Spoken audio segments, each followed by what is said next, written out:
तो आज हमारे पास लेक्चर नंबर 4 है कैपिटल एंड रेवेन्यू के चैप्टर का। तो प्रॉब्लम नंबर 4 देखते हैं। Do you consider the following to be capital और रेवेन्यू आइटम, गिव रीजन। कि इनमें से बताएं कौन सा कैपिटल है, कौन सा रेवेन्यू है और उसकी रीजन भी दें। तो पॉइंट नंबर 1 है हमारे पास expenditures incurred on alteration in windows ordered by municipal authorities ₹4,000। यानी खर्चा किया है हमने विंडोज़ आल्टर करवाने के लिए, विंडोज़ चेंज की हैं या विंडोज़ में कोई ख़राबी होगी उसे करेक्ट करवाया, क्योंकि ये हमें म्यूनसिपल अथॉरिटी ने कहा था। तो ये नॉर्मल रूटीन का काम है। जिस तरह आपकी एक विंडो का शीशा टूट गया है, आपने वो लगवा दिया, जाली ख़राब है, आपने जाली डलवा दी। तो इसलिए जो हमारा डिसीजन निकलेगा वो निकलेगा रेवेन्यू एक्सपेंडिचर। तो सोल्यूशन की तरफ चलते हैं। पॉइंट नंबर 1 का सोल्यूशन है हमारे पास रेवेन्यू एक्सपेंडिचर, ये हमारा डिसीजन है। अमाउंट है इसकी 4000 और रीज़न हमने लिख दी इसकी because it is related to normal routine and running of business, क्योंकि इसका ताल्लुक नॉर्मल रूटीन और कारोबार के चलाने से है, इसलिए ये हमारा रेवेन्यू एक्सपेंडिचर होगा। पॉइंट नंबर 2 देखें, expenditure on replacement of slate roof by glass roof.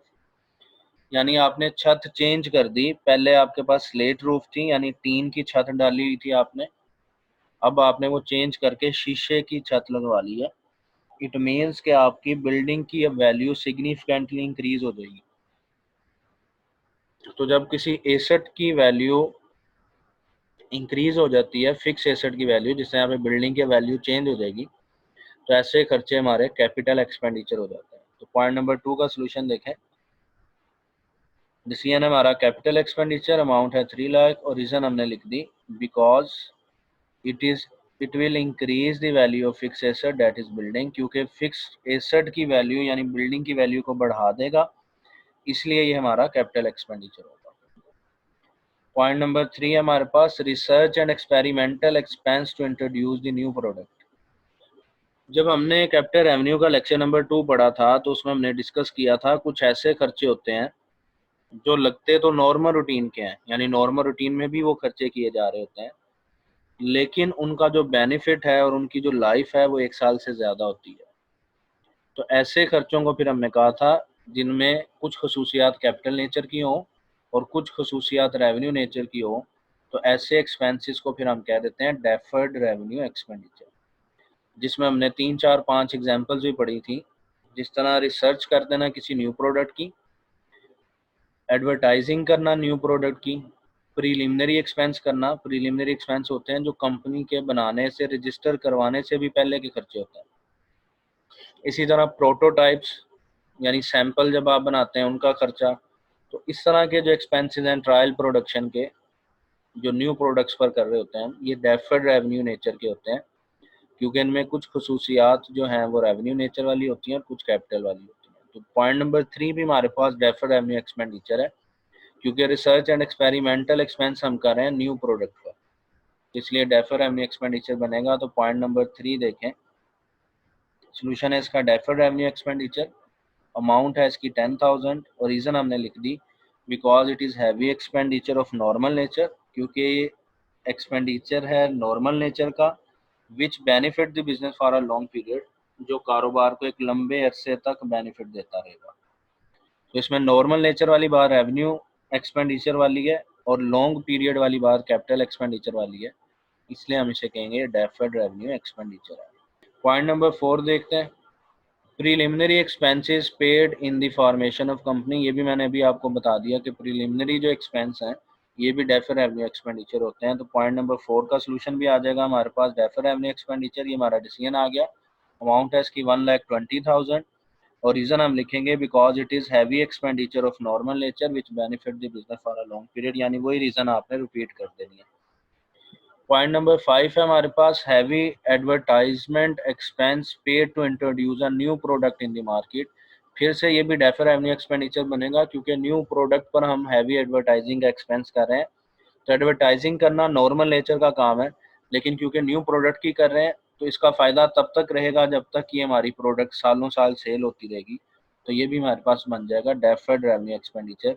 तो पॉइंट नंबर 5 देखें, it is deferred revenue expenditure हमारा डिसीजन है, अमाउंट है 2 लाख, और रीज़न फिर से आपने वही रिपीट कर देनी है कि because it is heavy expenditure of normal nature which benefit the business for a long period. आगे चलते हैं पॉइंट नंबर 6 की तरफ। पॉइंट नंबर 6 में वो कह रहा है एक्सपेंडिचर इंकर्ड और renewal of patent.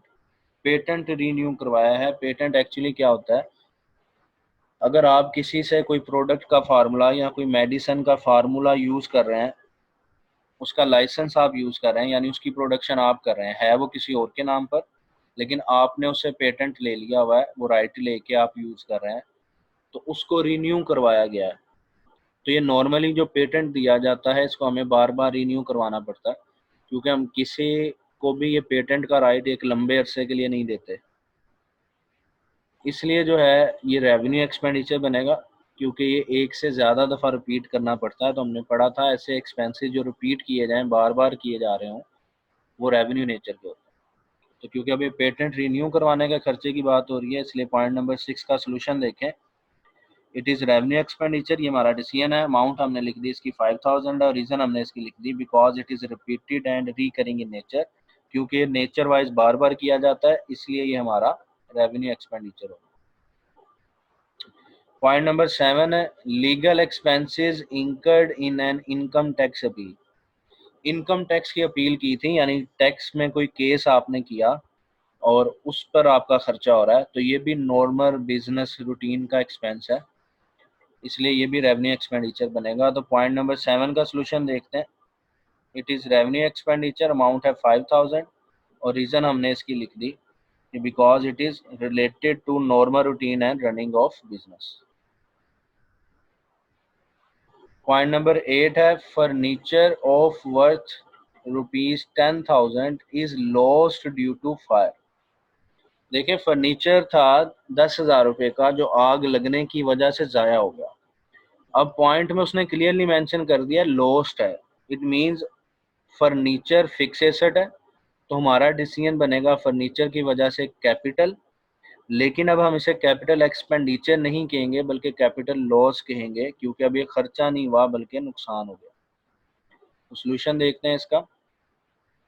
Point number 8 हमने डिसाइड कर लिया, it is capital loss. Capital क्यों, फर्नीचर ज़ाया हो रहा है, फिक्स एसेट होता है, और लॉस इसलिए क्योंकि उसने मेंशन कर दिया कि लॉस बाय फायर है। अमाउंट है इसकी 10,000 और डिसीजन लिख देंगे हम, इसका रीज़न लिख देंगे because it is related to fix asset, क्योंकि इसका ताल्लुक फिक्स एसेट से है, इसलिए जो है ये कैपिटल लॉस होगा। पॉइंट नंबर 9 है हमारे पास depreciation on plant and machinery. Plant and machinery की वैल्यू डेप्रिसिएट हो गई है, तो जो एसेट है फिक्स एसेट, जब हम उसे इस्तेमाल करते हैं तो उसकी डेप्रिसिएशन होना ये नॉर्मल रूटीन का काम है, यानी उसकी डेप्रिसिएशन मीन उसकी वैल्यू का कम हो जाना। तो जब भी कोई फिक्स एसेट यूज़ किया जाता है तो यूज़ की वजह से उसकी वैल्यू पहले की निस्बत कम हो जाती है, इसलिए हम इसे कहेंगे कि ये हमारा रेवेन्यू एक्सपेंडिचर है। तो पॉइंट नंबर 9 देखें, डिसीजन हमने किया कि रेवेन्यू एक्सपेंडिचर है, अमाउंट है इसकी 10,000 और रीज़न हमने लिख दी because it is related to normal routine of business, क्योंकि बिजनेस के नॉर्मल रूटीन की डेप्रिसिएशन का एक्सपेंस है। पॉइंट नंबर 10 है हमारे पास गुड्स लॉस्ट बाय थेफ्ट। फिर से देखें लॉस हो रहा है, तो अब इस पॉइंट को भी हम एक्सपेंडिचर नहीं कहेंगे बल्कि लॉस की कैटेगरी कहेंगे, और क्योंकि गुड्स का लॉस हो रहा है तो हमने पढ़ा था जिस पॉइंट का ताल्लुक गुड्स से हो वो रेवेन्यू नेचर की होती है। इट मीन्स हमारा डिसीजन निकलेगा रेवेन्यू लॉस, रेवेन्यू गुड्स की वजह से और लॉस क्योंकि चोरी हो गई हैं चीज़ें। तो देखें 10 का हमने डिसीजन किया, it is revenue loss, amount है इसकी 56,000 और रीज़न हमने लिख दी because it is related to goods, क्योंकि इसका ताल्लुक गुड्स से था, इसलिए ये रेवेन्यू लॉस होगा। तो ये हमारा क्वेश्चन नंबर 4 था, जिसमें हमने देखा कि मैक्सिमम जो पॉइंट्स थे वो एक्सपेंडिचर के थे। तो 2 पॉइंट्स ऐसे आए जो कि लॉस के थे, जो क्लियरली मेंशन था कि ये लॉस हुआ है।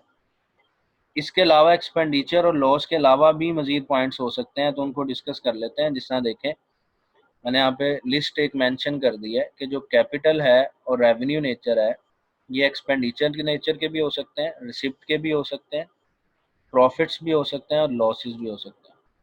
अब किसी भी ट्रांजैक्शन को कैसे पता चलेगा कि वो एक्सपेंडिचर है रिसिप्ट है, प्रॉफिट है या लॉस है।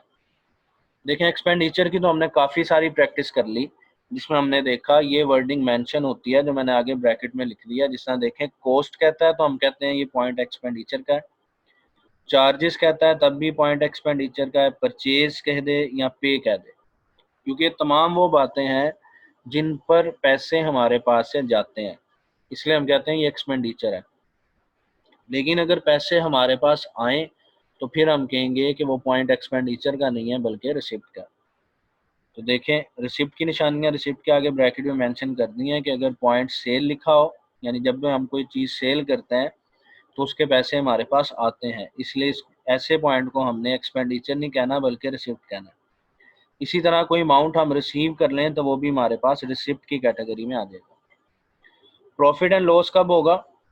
तो प्रॉफिट की निशानियाँ देख लें, सेल एट हायर प्राइस, जब भी प्रोडक्ट एक से ज़्यादा कीमत गिवन हो। पहली बात तो आपने याद रखनी है कि प्रॉफिट एंड लॉस का कॉन्सेप्ट तभी आ सकता है जब गिवन ट्रांजैक्शन में एक से ज़्यादा अमाउंट हो। जिस तरह हमारे पास एक चीज़ है 10,000 रुपये की और हमने सेल कर दी है 12,000 की। अब ये दो वैल्यूज़ हैं तो हम कंपैरिजन कर सकते हैं कि हमने ज़्यादा पर सेल की है इसलिए प्रॉफिट होगा, और अगर कम पर सेल करें तो लॉस होगा। या दूसरी जो लॉस की निशानी है वो हमने भी पिछले क्वेश्चन में पढ़ी, तो वो क्लियरली मेंशन कर देता है कि ये लॉस हुआ है, तब हम पॉइंट को कहते हैं कि ये लॉस है। यहाँ दूसरी निशानी मैंने मेंशन कर दी है कि सेल एट लोअर प्राइस, जब हम कम कीमत पर कोई प्रोडक्ट सेल करते हैं तो फिर हमें लॉस होता है। इट मीन जब हम नेक्स्ट क्वेश्चन करेंगे उसमें ये तीनों चारों जो कैटेगरीज हैं इसकी प्रैक्टिस होगी, यानी पॉइंट एक्सपेंडिचर का भी हो सकता है, अगर हमारे पास से पैसे जा रहे हों तो एक्सपेंडिचर का, अगर हमारे पास पैसे आ रहे हों तो रिसिप्ट का, अगर हमने ज़्यादा प्राइस पर सेल किया तो प्रॉफिट का पॉइंट, और अगर हमने कम प्राइस पर सेल किया तो लॉस का पॉइंट। याद रखना है कि डिसीजन करते वक्त हमने बिजनेस पॉइंट ऑफ व्यू से सोचना है, पर्सनल पॉइंट ऑफ व्यू से नहीं सोचना। यानी हम बिजनेस के लिहाज से सोचेंगे कि बिजनेस में पैसे आ रहे हैं या बिजनेस में से पैसे जा रहे हैं। तो क्वेश्चन देखते हैं, अब इसकी प्रैक्टिस करते हैं। तो प्रॉब्लम नंबर 5 है हमारे पास, do you consider the following to be capital revenue item, give reason. Question की स्टेटमेंट वैसी ही है। पॉइंट पढ़ते हैं पहला हम जी। तो फर्स्ट पॉइंट है हमारे पास, amount contributed by the proprietor, यानी ओनर ने पैसे लगाए हैं, हिज कैपिटल ₹5 लाख, यानी 5 लाख रुपए का कैपिटल ओनर ने बिजनेस में लगाया है।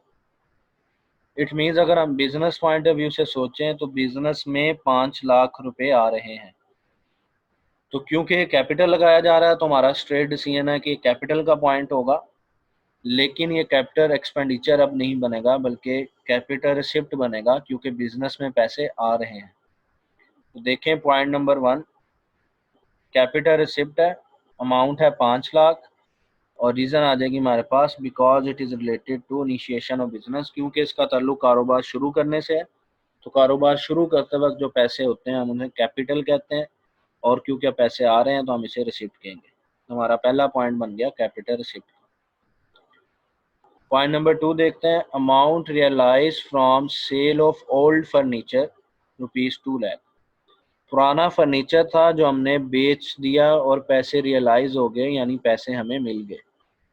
तो फर्नीचर की वजह से हमारा डिसीजन होगा कि कैपिटल है क्योंकि फिक्स एसेट बेच रहे हैं, और क्योंकि सेल कर रहे हैं तो पैसे हमारे पास आएंगे, इट मीन्स ये कैपिटल रिसिप्ट बनेगा।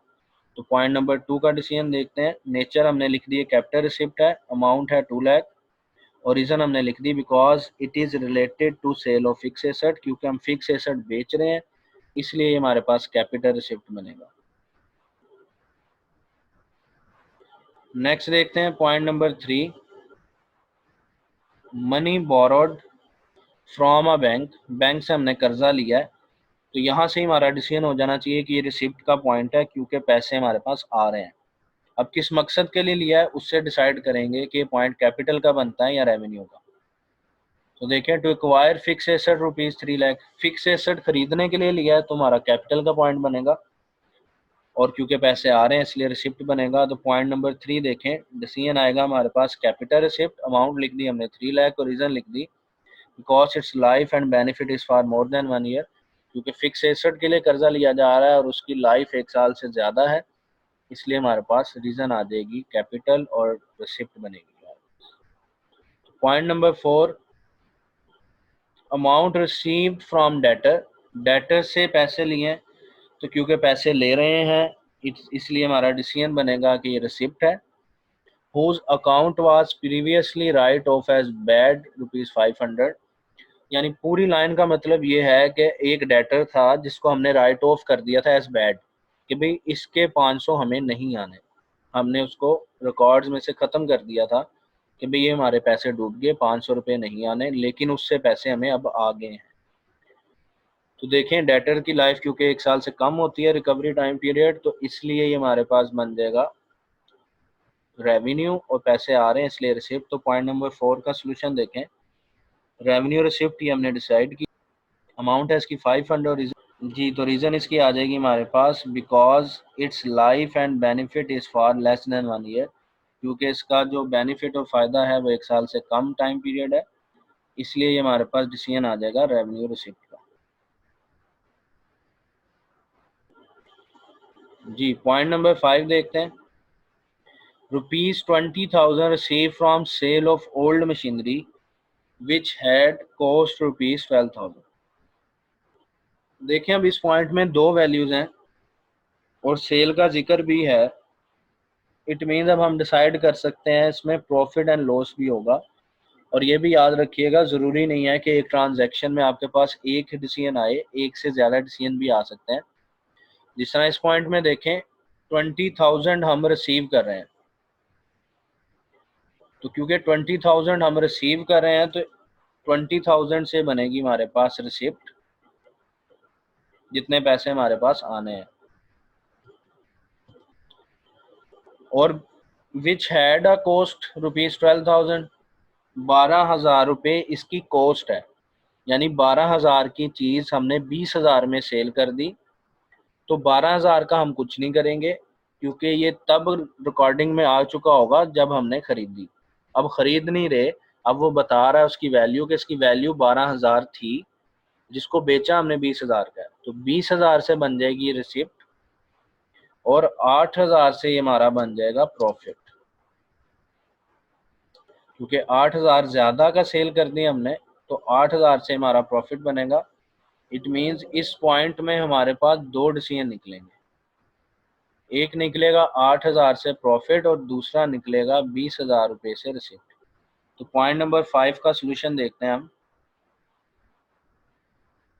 देखें पॉइंट नंबर 5 में हमने दो बातें लिखी हैं।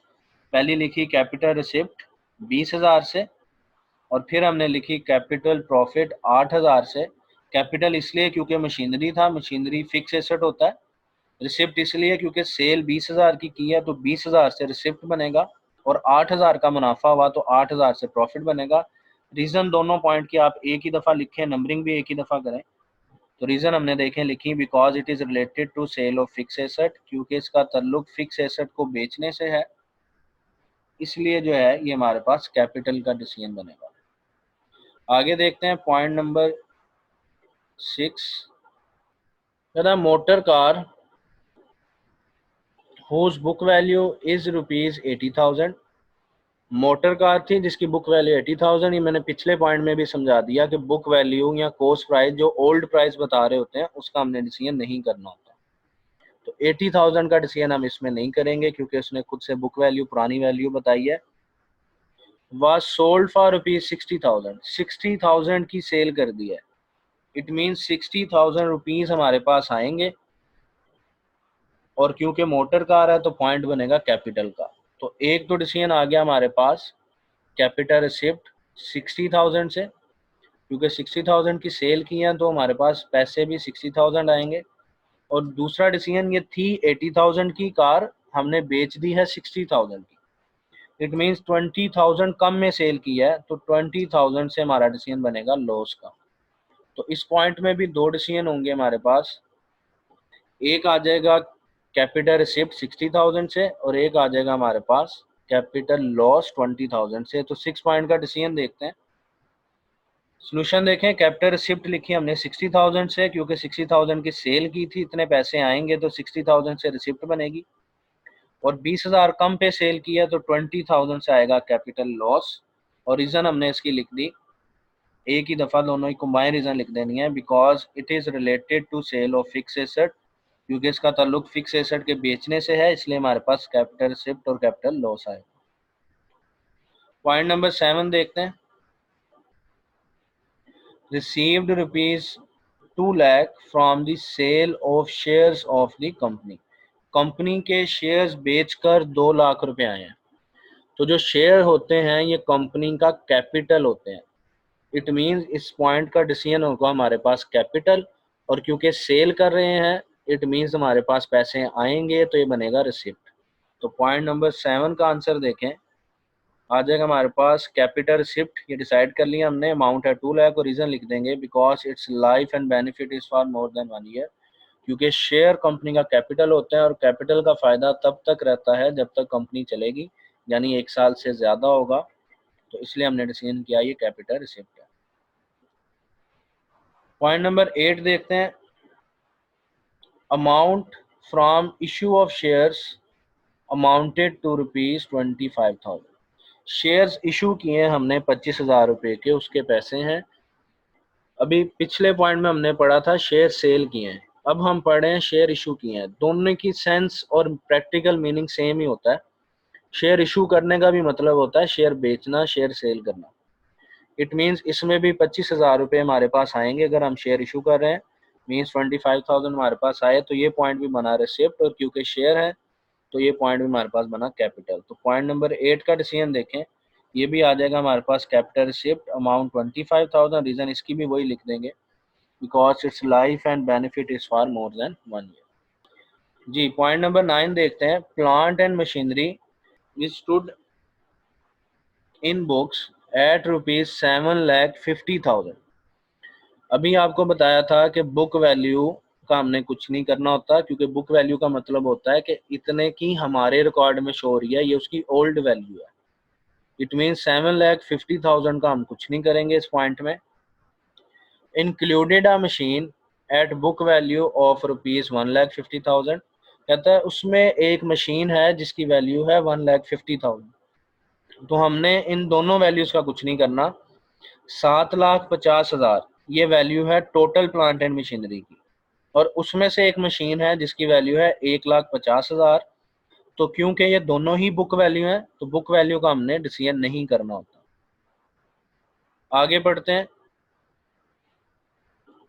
This being obsolete was sold off for ₹50,000। कहता है ये ऑब्सोलीट हो गई, खराब हो गई, और हमने सेल कर दी है 50,000 की। इट मीन्स देखें 50,000 की सेल कर रहे हैं तो 50,000 रुपीज हमारे पास आएंगे। तो एक डिसीजन हमारे पास बन जाएगा रिसिप्ट का 50,000 से। दूसरा डिसीजन देखें, ये थी 1.5 लाख की, हमने सेल कर दी है 50,000 की, 1 लाख कम पे सेल की है। तो 1 लाख से डिसीजन बनेगा हमारे पास लॉस का। तो अभी तक हम इस पॉइंट पे 2 डिसीजन कर चुके हैं। 50,000 से रिसिप्ट क्योंकि 50,000 की सेल है, और 1 लाख से लॉस क्योंकि 1 लाख कम पर सेल किया हमने। आगे बढ़ते हैं। कहते हैं and was replace by a new machinery which cost 2,40,000। कहता है इस पुरानी मशीनरी जो हमने बेची उसको रिप्लेस कर दिया, यानी उसकी जगह हमने एक न्यू मशीनरी खरीद ली 2,40,000 की। अब क्योंकि हम मशीनरी खरीद रहे हैं इट मीन्स हम पैसे पे कर रहे होंगे, तो ये हमारे पास डिसीजन बनेगा एक्सपेंडिचर का। तो इस पॉइंट में 3 डिसीजन आएंगे, एक 50,000 का जितने की हमने सेल की तो रिसिप्ट, एक 1 लाख का जो हमने कम सेल की तो लॉस, और एक मजीद खरीद ली 2,40,000 की, तो ये एक्सपेंडिचर। तो पॉइंट नंबर 9 का सोल्यूशन देखें। हमने पहले लिख लिया जी कैपिटल रिसिप्ट है 50,000 से सेल प्राइस से, फिर कैपिटल लॉस है 1 लाख से जो हमने कम सेल पे किया, और फिर कैपिटल एक्सपेंडिचर है 2,40,000 से जो हमने मजीद खरीदी। और रीज़न हमने इसकी लिख दी because it is related to fix asset, क्योंकि इनका ताल्लुक फिक्स एसेट से था, मशीनरी से था, इसलिए ये हमारे पास कैपिटल के डिसीजन बनेंगे। पॉइंट नंबर 10 देखते हैं। The stock of goods appeared in the book 75,000। Goods का स्टॉक पड़ा हुआ है हमारे पास 75,000 का। तो गुड्स से हमारा डिसीजन हो जाना चाहिए कि इस पॉइंट का ताल्लुक रेवेन्यू से होगा, और बुक वैल्यू है 75,000। तो हमने पिछले पॉइंट में भी पढ़ा था कि बुक वैल्यू का हमने डिसीजन नहीं करना होता, क्योंकि नॉमिनल वैल्यू होती है, ओल्ड वैल्यू होती है। तो फिलहाल हमने डिसाइड ये तो कर लिया कि इस पॉइंट का ताल्लुक रेवेन्यू से है क्योंकि गुड्स का जिक्र हो रहा है। 75,000 का हम कुछ नहीं करेंगे क्योंकि बुक वैल्यू है। आगे बढ़ते हैं। Of this some portion of book value of ₹15,000, 15,000 का एक पोर्शन है और ये 15,000 भी उन गुड्स की क्योंकि बुक वैल्यू है, तो इसका भी हम कुछ नहीं करेंगे।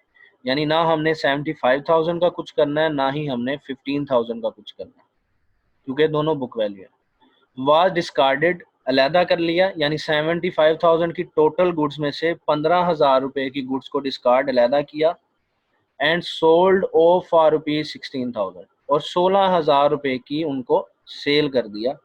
तो 16,000 की सेल किया, इट मीन्स हमारे पास 16,000 रुपीज़ आएंगे। तो 16,000 से हमारा डिसीजन बनेगा रिसिप्ट का। और 1,000 रुपये पे ज़्यादा सेल किया है, 15,000 की चीज़ें हमने 16,000 में सेल कर दी हैं, इट मीन्स 1,000 रुपये का आएगा हमारे पास प्रॉफिट। तो दो डिसीजन निकल आए हमारे पास, 16,000 से रिसिप्ट का, 1,000 से प्रॉफिट का। आगे बढ़ते हैं। And further goods were required for ₹12,000, और 12,000 रुपये की चीज़ें मजीद एक्वायर की हैं, यानी खरीद ली हैं। तो 12,000 रुपये से डिसीजन बन जाएगा हमारे पास एक्सपेंडिचर का, क्योंकि जब हम चीज़ें खरीदेंगे तो पैसे हमारे पास से जाएंगे, हम पेमेंट करेंगे। तो पॉइंट नंबर 10 का सोल्यूशन देख लेते हैं। पहला डिसीजन कर लिया हमने रेवेन्यू रिसिप्ट 16,000 से, क्योंकि 16,000 की सेल की थी। दूसरा डिसीजन आ गया रेवेन्यू प्रॉफिट, क्योंकि 1,000 की ज़्यादा सेल की थी तो 1,000 से प्रॉफिट। और फिर रेवेन्यू एक्सपेंडिचर, क्योंकि 12,000 रुपये की मजीद चीज़ें खरीद ली थी, और रीज़न हमने लिख दी कि because it is related to goods, क्योंकि इसका ताल्लुक गुड्स से है, इसलिए डिसीजन हमारे पास रेवेन्यू का बनेगा।